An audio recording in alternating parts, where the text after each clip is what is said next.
దర్శనంలో వారితో పాటుగా శ్రీధర్ బాబు గారు, ఉత్తమ్ కుమార్ రెడ్డి గారు, సుదర్కొండ సురేఖ గారు, సీతక్క గారు, షబ్బిరెల్లి గారు అందరూ కూడా పాల్గొని అంటే జనరల్లీ ఏదైతుందో ఇక still enrolment is on.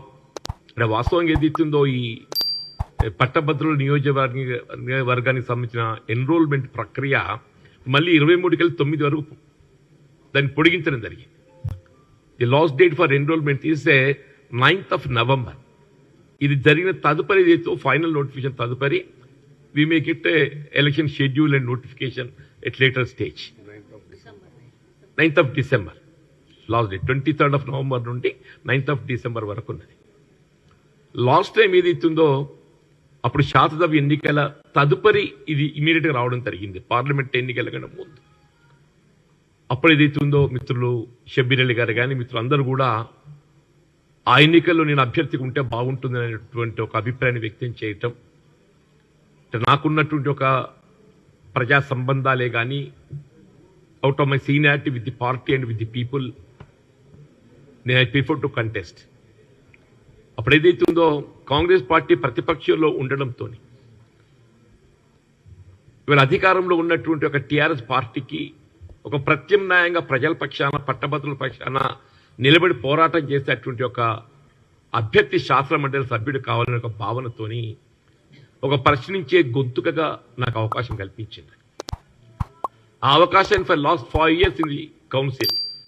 Shabbir Ali గారి టర్మ్ అయిపోయిన తదుపరి ఏదైతుందో మరి నేను శాసన మండలిలో ప్రవేశించటం లాస్ట్ 5 years ఏదైతుందో ఇలా ప్రభుత్వాన్ని యొక్క వైఫల్యాలను ఎత్తి చూపడంలో కానీ కాంగ్రెస్ పార్టీ యొక్క విధానాలను ప్రజల్లోకి తీసుకుపోవటానికి మరి కృషి చేయడం జరిగింది. ఇదంతా మేము తెలిసిందే. మొన్నటి ఎన్నికల్లో 23 ఎన్నికలు ఏదైతే కాంగ్రెస్ పార్టీ ప్రభుత్వం అధికారం రావటం ఈ కొలది సమయం అంటే almost only in this 10-11 months లోపల ఏదైతుందో ప్రభుత్వం చేపట్టినటువంటి పాజిటివ్ ప్రోగ్రామ్స్ ఇవన్నీ ప్రజల్లోకి తీసుకెళ్లటం లోపల ఏదైతే కృతకృత్యులు అవుతున్నామో ఈ శాసన మండలి ఎన్నికల్లో దాన్ని ప్రొజెక్ట్ చేస్తూ అంటే శాసన మండలి ఎన్నిక ఇది పట్టభద్రులకు సంబంధించి కాబట్టి mostly government employees and teachers and unemployed youth ఇందులో ఓటర్స్ ఇన్వాల్వ్ అయి ఉంటారు కాబట్టి అంటే మనకి 10 మాసాల కాలంలో మన రాష్ట్రంలో కాంగ్రెస్ ప్రభుత్వం ఏర్పడటంతోనే రేవంత్ రెడ్డి గారు ముఖ్యమంత్రిగా బాధ్యతలు చేపట్టిన తదుపరి 53,000 అంటే it's about 50,000 to 60,000 employment is recruited. ఈ 10 మాసాల కాలంలో దాదాపు 50,000 నుండి 60,000 వరకు ఏదైతుందో ఎంప్లాయ్మెంట్ రిక్రూట్మెంట్ చేయడం జరిగింది. Never in the history.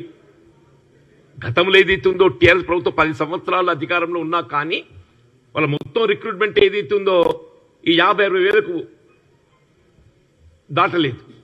కానీ కాంగ్రెస్ పార్టీ ఏదైతున్నదో only in this 10 months this government got recruited 50,000 to 60,000 employment అని చెప్పంటారు. అంటే నిరుద్యోగ యువతలకు హోప్ క్రియేట్ చేసి నిరుద్యోగ యువతలు ఏదైతుందో ఒక హోప్ క్రియేట్ చేసి ఎన్నికల వాగ్దానం అనేది కాకుండా ఏదైతుందో వీళ్ళ ప్రాక్టికల్ కూడా ఏదైతుందో నిరుద్యోగ యువతకు అండగా నిలబడే విధంగా ప్రభుత్వ రిక్రూట్మెంట్ ఒకవైపు దాంతోపాటుగా ప్రైవేట్ సెక్టర్లో కూడా ఎంప్లాయ్మెంట్ కలిగింపచేయడానికి ఇలా విద్యకు సంబంధించే కానీ విద్యా నాణ్యత ప్రమాణాలు పెంపొందింపచేయడానికి కానీ skill university ATC ITI upgradation కానీ ఇవన్నీ కూడా ఏదైతుందో గవర్నమెంట్ ప్రోగ్రామ్స్ అన్నీ ప్రజల్లో పాజిటివ్ సంకేతాలు ఇస్తున్నాయి. ఇవాళ రేపు రాబోయేటువంటి ఈ గ్రాడ్యుయేట్ కాన్స్టిట్యున్సీ తిరిగి నిలబెట్టుకున్న విధంగా గతంలో ఏదైతే నేను ప్రాతినిధ్యం వహించడం జరిగిందో ఈ స్థానాన్ని కాంగ్రెస్ పార్టీ తిరిగి నిలబెట్టుకునే విధంగా అభ్యర్థి ఎంపికకు సంబంధించి అందరి సలహాలు సూచనలు తీసుకోవడం జరిగింది. వాళ్ళ అభ్యర్థి ఎంపిక అనేది కూడా ఏదైతుందో సాధ్యమైతే తొందరలో in couple of days or maximum in వీకే ఇవాళ పిసిసి ప్రెసిడెంట్ గారు అందరి అభిప్రాయాలు సేకరించి ఏఐసిసికి నివేదించి అభ్యర్థిత్వం కూడా మరి నిర్ణయం తీసుకుని ప్రకటన చేయడం జరుగుతుంది. And we are confident this election ఇది ఏదైతుందో పిసిసి ప్రెసిడెంట్ మహేష్ కుమార్ గౌడ్ గారు బాధ్యత చేపట్టిన తదుపరి ముఖ్యంగా పట్టభద్రులకు సంబంధించిన నియోజకవర్గం శాసన మండలి కాబట్టి గతంలో కాంగ్రెస్ పార్టీ ప్రాతినిధ్యం వహించింది కాబట్టి దీన్ని నిలబెట్టుకోవడం ఏదైతుందో కాంగ్రెస్ పార్టీకి అత్యంత ప్రాధాన్యత సంతరించుకుందని చెప్పంటారు. అది నిలబెట్టుకోవడానికి కొరకు అందరం కూడా సమిష్టిగా కృషి చేయడం జరుగుతుంది. దానికి సంబంధించి వల్ల ఈ సమావేశం నిర్వహించుకోవడం జరిగింది. అందరూ కూడా సలహా సూచన ఇవ్వడం జరిగింది. దీపాదాస్ మున్షి గారు ఏదైతుందో ముఖ్య అతిథిగా వారు పాల్గొని అందరి అభిప్రాయ సేకరణతో పాటుగా అభ్యర్థిత్వ నిర్ణయం కూడా త్వరలో తీసుకోవడం జరుగుతుంది. Party will decide who will contest and who will be the candidate అనేది పార్టీ డిసైడ్ చేస్తుంది. ఐఎమ్ సారీ, నా సీట్ అనేది కాదమ్మా, నా సీట్ అయినా అలా పార్టీ నిర్ణయించింది.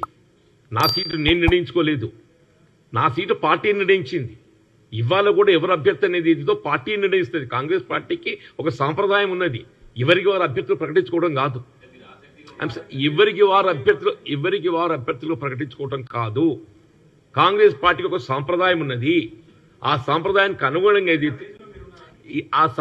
అనుగుణంగా పార్టీ ఎవరు నిర్ణయం చేసిన నేననే కాదు ఎవరైనా కానీ అంటూ నేను party party will decide he will be candidate including me నాకు ఎట్లా ఐడియా ఉంటుంది?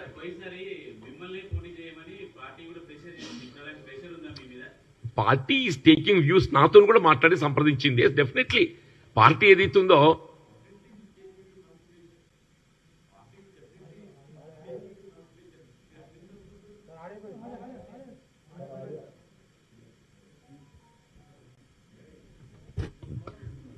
జీవన్ ఇప్పుడు జరిగిన మీటింగ్లో సమావేశంలో పాల్గొన్న ప్రతి ఒక్క ఎమ్మెల్యేలు, మంత్రులు, ఎంపీలు, జిల్లా ప్రెసిడెంట్లు అందరూ కూడా యునానిమస్గానే జీవన్ అన్న పోటీ చేయాలని చెప్పి హైకమాండ్కు రిక్వెస్ట్ చేసినాం. జీవన్ రెడ్డి గారితో మాట్లాడి అయితే దానికి ఒక హై లెవెల్ కమిటీ ఏర్పాటు చేసి రేపెన్లో గౌరవ ముఖ్యమంత్రి గారు, ఏఐసిసి వాళ్ళు కూర్చొని మరి జీవన్ రెడ్డి గారా ఇంకా ఎవరా అది కానీ కమిటీ మెంబర్స్ మాత్రం యునానిమస్గా ఇవాళ పాల్గొన్న వాళ్ళు జీవన్ రెడ్డి గారికి మళ్ళొక అవకాశం కావాలా, జీవన్ రెడ్డి గారు మీరు పోటీ చేస్తే బాగుంటుంది మా రిక్వెస్ట్ అని చెప్పినాం. బట్ ఈ రిక్వెస్ట్ అండ్ క్యాండిడేట్ గారిది ఇవన్నీ కూడా డిసైడ్ చేసేది కాంగ్రెస్ పార్టీలో. మీకు తెలిసిందే, ఏదైనా హైకమాండ్ డిసిషన్ కావాలా, ఈ నిర్ణయం హైకమాండ్కు వదిలేశారు. దాని మీద ఒక కమిటీ ఇవి అవుతుంది. ఈరోజు ఈ సమావేశంలో ఏంటంటే 23 నవంబర్ నుంచి 9th డిసెంబర్ వరకు డేట్ పెరిగింది కాబట్టి ఈ రోజు నుంచే మొన్న 42 శాసనసభ్యులు అసెంబ్లీకి సంబంధించింది ఈ అసెంబ్లీ కాబట్టి ఇది ఎమ్మెల్సీ ఎలక్షన్. దాంట్లో మళ్ళీ టైం దొరికింది. దాంట్లో ఇంకా ఎంతమంది మిగిలిపోయినారో గ్రాడ్యుయేట్స్ కాన్స్టిట్యున్సీలో మెంబర్షిప్ డ్రైవ్కు కాంగ్రెస్ పార్టీ ఈ రోజు నుంచే అన్ని 42 అసెంబ్లీ కాన్స్టిట్యున్సీలో యాక్టివ్గా observers and incharge ministers, president ministers and MLAs and జిల్లా ప్రెసిడెంట్ పార్టీ అందరూ కూడా యాక్టివ్గా పనిచేయాలని నిర్ణయించినారు. Thank you.